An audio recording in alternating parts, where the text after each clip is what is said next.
നമ്മുടെ നാട്ടിൽ തന്നെ കണിക്കൊന്ന കിട്ടാനില്ല. അപ്പോഴാണ് ഞങ്ങൾ ബാംഗ്ലൂരിൽ കണിക്കൊന്ന അന്വേഷിച്ചു പോകുന്നത് കേട്ടോ. ഈ വീഡിയോ കാണുന്ന ചിലരെങ്കിലൊക്കെ വിചാരിക്കും ഈ കാണുന്നത് ബാംഗ്ലൂർ ആണോന്ന്. ആദ്യമായിട്ട് ഇങ്ങോട്ട് വന്നപ്പോൾ ഞാനും ഒന്ന് ഞെട്ടിയതാണ്. അങ്ങനെ നമ്മൾ തേടി വന്ന വള്ളി ഇതേ റോഡ് സൈഡിൽ തന്നെ നിൽക്കുന്നുണ്ട്. പക്ഷെ അതിന്റെ പരിപ്പ് ആരോ ഇളക്കിയിരിക്കുന്നു. പൂ കിട്ടാതെ വിഷമിച്ച് നിൽക്കുമ്പോഴാണ് നമ്മൾ ഈ മരം കണ്ടത്. അകലെ നിന്ന് നോക്കുമ്പോൾ നമുക്ക് വെറും പച്ചക്കളറായിട്ടേ തോന്നുള്ളൂ. കാരണം ഇതിലത്തെ മൊട്ടൊന്നും വിരിഞ്ഞിട്ടില്ല. അതുകൊണ്ട് തന്നെയാണ് നമുക്ക് ഇത് കിട്ടിയതും ആരും ഇങ്ങോട്ട് വന്ന് പൊട്ടിക്കാഞ്ഞത്. ഏകദേശം ഒരു 10 കിലോമീറ്റർ ഉള്ളിലേക്ക് വന്നിട്ടാണ് നമ്മൾ ഈ പൂ പൊട്ടിക്കാൻ വന്നത്. അതെന്താ കടയിൽ കിട്ടില്ലെന്ന് ചോദിച്ചു കഴിഞ്ഞാൽ കടയിൽ കിട്ടും. പക്ഷെ അതിന്റെ പ്രശ്നം എന്താന്ന് വെച്ച് കഴിഞ്ഞാൽ 2-3 ദിവസം മുന്നേ പൊട്ടിച്ചു വെച്ച പൂക്കളായിരിക്കും നമുക്ക് കിട്ടും. നമ്മളത് വീട്ടിൽ വന്നിട്ട് പാക്കറ്റ് പൊട്ടിച്ചെടുക്കുമ്പോഴേക്കും വെറും പച്ചത്തണ്ട് മാത്രമേ നമ്മുടെ കയ്യിൽ പോരുക. ബാക്കിയൊക്കെ കൊഴിഞ്ഞിട്ടുണ്ടാവും. പോരാത്തതിന് നല്ല വിലയും കൊടുക്കേണ്ടി വരും, വലിയ വില. അപ്പൊ പിന്നെ കുറച്ച് മെനക്കെട്ടാലും പൊട്ടിക്കുന്നതല്ലേ നല്ലതെന്ന് വിചാരിച്ചിട്ട് പോകുന്നത്. പിന്നെ ഇങ്ങനെ പൊട്ടിക്കാൻ പോകുമ്പോൾ നമ്മുടെ നാട്ടിലത്തെ വൈബ് കിട്ടും ചെയ്യും. ഞങ്ങൾ ഇങ്ങനെ പൊട്ടിച്ചോണ്ടിരിക്കുന്ന സമയത്താണ് വേറൊരു ഫാമിലിയും കൂടി അങ്ങോട്ട് വന്നത്. അവരാണെങ്കിൽ ബേസിക്കലി തമിഴാണ്. തമിഴ്നാട്ടിലും ന്യൂ ഇയർ ഒക്കെ ആയിരുന്നല്ലോ. പക്ഷെ അവർക്ക് എന്തിനാണ് കണിക്കൊന്നതെന്ന് എനിക്ക് ആലോചിച്ചിട്ട് ഒരു പിടി ഉണ്ടായിരുന്നു. അവരിപ്പോ നമ്മളെ പോലെ കണിക്കൊന്നൊക്കെ വെക്കാൻ തുടങ്ങിയെന്ന് കേട്ടു. അങ്ങനെ പരസ്പരം ഹാപ്പി വിഷു ഒക്കെ നേർന്നിട്ട് ഞങ്ങൾ നേരെ വണ്ടിയുടെ അടുത്തേക്ക് പോയി. എന്നിട്ട് കിട്ടിയ കണിക്കൊന്ന ബാഗിലാക്കിട്ട് വീണ്ടും ഞങ്ങളുടെ യാത്ര തുടർന്നു. കഴിഞ്ഞ കൊല്ലത്തിന്റെ മുന്നത്തെ കൊല്ലം വിഷുവിന് ഞങ്ങൾ കണിക്കൊന്ന പൊട്ടിച്ചത് ഇതേ ഈ സ്ഥലത്ത് നിന്നായിരുന്നു. ഇപ്പോഴാണെങ്കിൽ ഒരു മഞ്ഞ കളർ പോലും ഈ സ്ഥലത്തില്ല. അങ്ങനെ ഏതൊക്കെയോ വഴിയിലൂടെ പോയപ്പോ കണ്ടതാണ് ഈ കാഴ്ച.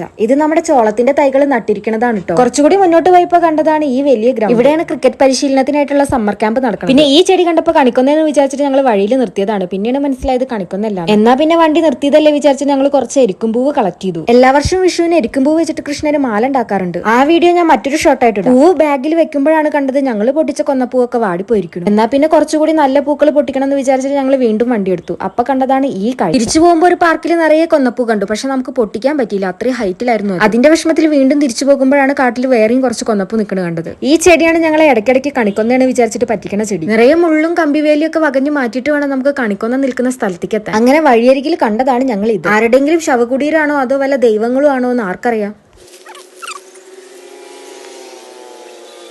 അങ്ങനെ നമുക്ക് വേണ്ട നല്ല വിരിഞ്ഞ കണിക്കൊന്നും നമുക്ക് കിട്ടിയിട്ടുണ്ട് കേട്ടോ. എന്തായാലും ഇവിടെ വരെ എത്തിയതല്ലേ, എന്നാ പിന്നെ അടുത്തുള്ള കണിക്കൊന്നും കൂടി പൊട്ടിക്കാന്ന് വിചാരിച്ചിട്ട് രാകേഷ് അതും കൂടി പൊട്ടിച്ചു. ആ കൊന്നറ കഥ ഏകദേശം തീർന്ന മട്ടാണ്. 1.5 മണിക്കൂറത്തെ അധ്വാനത്തിന് ശേഷം ഒരു കരിക്കും കുടിച്ചിട്ടാണ് ഞങ്ങൾ നേരെ വീട്ടിലേക്ക് പോകുന്നത്. അപ്പൊ അത്രേ ഉള്ളൂ, ടാറ്റാ.